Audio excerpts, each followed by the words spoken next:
new galaxy. It's called Mara, M-A-R-A is the name Billy used. At this point, by the way, they were 30 trillion light years approximately from Earth.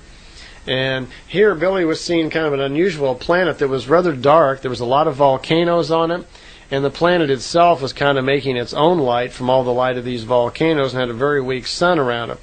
And Billy noticed that there was, he was looking out the window at the planet and noticed that down around a volcano there was a flight machine, he calls it.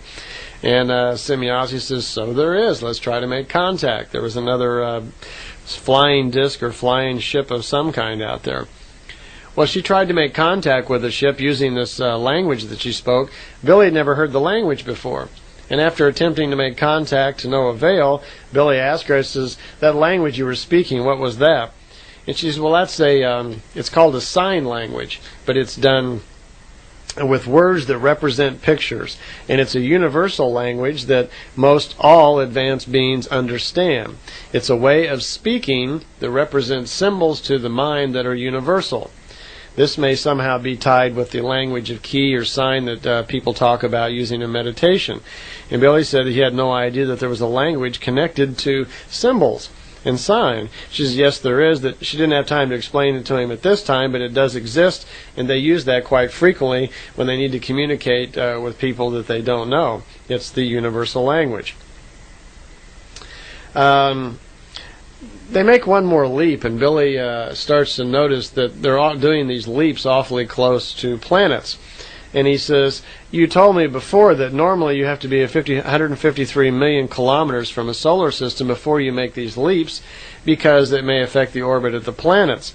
But they don't seem to be showing that caution now, and he was curious as to why. She says, well, we have some new technology on this great spacer, and that by benefit of the Timmers, Askett's people from the other universe who helped him design this, that they've been, I guess you'd say, privileged or open up to some new technology which changes the way they do things. In their regular Plejadian craft, yes, that was true, that it was necessary for them to get 153 million kilometers outside of a solar system before they would make these jumps into hyperspace, and they could affect planet orbits, so they didn't do it until they were out of this safety zone. But the technology that came along with this new great spacer was something different. That this great spacer did not need to use hyperspace to move large distances. That actually what it could do, it had a way of moving, and this would only work apparently within galaxies. It wouldn't work in the free space between galaxies the way I understand it. That the ship could generate, was the word they used, what are called time canals. And that this was easier to use than hyperspace. Apparently what the ship did, it didn't even have to accelerate to great speeds. It could somehow generate some sort of canal or move into some sort of canal where time did not exist. It did not need to break into hyperspace, cause a time dilation like the older Pleiadian crafts. Actually, the Pleiadians didn't even know how the technology worked. They'd been given the technology by the Timmers, who were far in advance of them by several hundred years. Technically, the ship operated off of that principle, and they were just figuring it out themselves.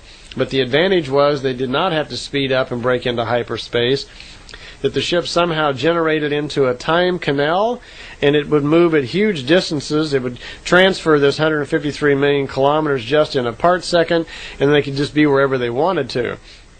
The drawbacks to it were that apparently the distance that could be traveled was somehow related to the energy of the galaxy itself and to the size of the galaxy. That generally this would mean they could only make these jumps in the range of 210 to 735 million kilometers at a time. So they're very small jumps in relation to the large jumps that they could do with hyperspace. Because in hyperspace they could actually move from one end of the universe to the other very quickly. But these time canals could be opened up in the galaxy somehow. It was somewhere right in here that Billy started noticing that he wasn't getting hungry or getting thirsty. And he had a question about, why is this? I've been here quite a while. And he checked his watch and noticed that he'd already been with them for 30 hours. But yet he had not become very hungry. He hadn't become thirsty. And he wasn't very sleepy. Well, it was explained to him that the food had a lot to do with it. And they noticed, they drew his attention to the fact that he had eaten some fruits with him earlier on when he first got on the ship. And they commented that the fruits that he was eating would calm down his urges for hunger and thirst, and could actually hold those urges back up to like 90 hours. This probably gives us some clue into their long lifespan, which can be up to 1,000 years. Also, that they are somehow able to retard the aging process, and they're probably able to slow down all the body functions. So here we have some example of how they may be doing it. They also mentioned that the air inside of the ship was conditioned just like the air on their planet, and they had somehow learned to control the air also, so it affected sleep. That they really didn't have to sleep very much. Maybe just a couple of hours every 20 or 25 hours or so was all they really needed. And they didn't sleep very much, and the air had some effect on that. They had raised the oxygen content, and they put other things in the air which somehow had allowed them not to sleep so much. So Billy was in kind of a controlled environment. Then he noticed on his watch that he's been gone like for almost 2 days, and he starts getting a little keyed up. He says, "Oh, my wife's going to be so mad. I told her I'd be gone like for 18 hours, and now he's been gone, for like an extra day, and he's going on about how she's going to like call the police, and she'll be out looking for him. She's going to be enraged. Where is he?" And they comment, "Well, don't worry, that this ship has the ability to actually move in time." So when they take him back, even though probably 3 days will have passed because they still had some things they wanted to show him, even though 3 days will have passed out here, that when they take him back, they'll make a time shift and take him back so he'd only been gone for 20 hours. Well, Billy was kind of scratching his head and made some references also to other situations where they had moved trees and caused people not to even remember that the trees had been there. In one particular case, they damaged a tree. He came back, the tree was gone. They moved the tree's time so it didn't even exist in a time period where it could get hurt. They even changed the memories and thoughts of people in the area somehow so they wouldn't even know that a tree ever existed there, but they allowed Billy to remember it. So Billy's kind of babbling on about all these things like, "Oh, sure, everybody's going to remember. They're going to believe this. Yeah, they're going to believe this when I tell them about I can move in time. They're going to believe that a tree was there and now it's gone." He says they're going to think I'm crazy. Well, they get to another galaxy, and Billy calls this one Aratom, A-R-A-T-O-M. It's in the system of Neb, and there's a planet called Kartag, K-A-R-T-A-G.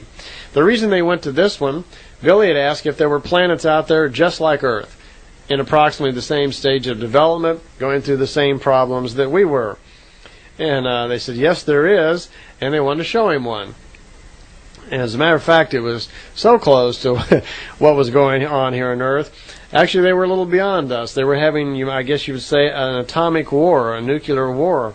And when they came into the system where it was at, they explained to him that this planet was just like ours, very similar in looks and style, and looked about the same way, and that there was a terrible war going on down here on this planet.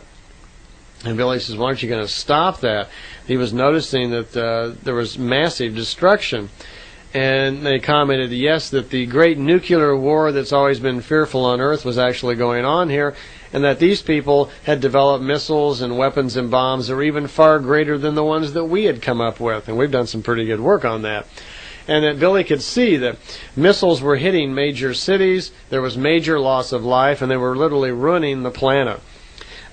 Just as they left the Great Spacer, he wanted to get a closer look, and they got off into Semyosi's ship and started moving towards the planet. They got in very close, and just as they did, one of those very large missiles came right by the ship, and the ship was actually jolted a little bit, and Semyosi had to grab the controls, and she remarked that, these missiles are very dangerous. They're much larger than the ones that are built on Earth. And just about that time, the missile that had gone by them exploded, hit a city below them, and there was massive